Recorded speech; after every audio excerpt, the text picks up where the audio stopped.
With the dollar, we're here with David Calloway, who's going to tell us what he sees as the future of the dollar. The dollar has been maligned for more than 15 years right now. In fact, it's gone the opposite direction of gold, which has had one of the great bull markets for any investors who are lucky enough to be in it. But things change, and if you look at markets over the long term, you see that everything runs in cycles. Gold had a cycle in the early 80s, and then it was dormant for 20 years before it rose again.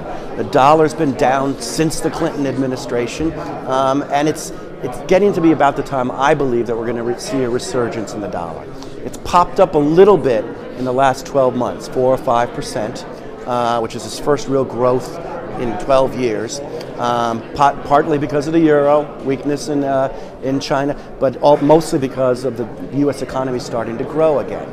And so I think as the U.S. economy continues to grow, I don't think it will be hit by turmoil in Europe or slowdown in China to the extent a lot of people do. As it continues to grow, that's going to be bullish on the dollar. We're going to get to a point where interest rates have to start rising, maybe not next year, maybe the year after, but I think probably next year. And that's going to be bullish on the dollar. But most importantly, I think we're hitting an era in the next 10 or 15 years when the U.S. could possibly become energy independent. The rise of things like fracking and shale natural gas and stuff could create an independence for us, which will vastly change our deficit situation.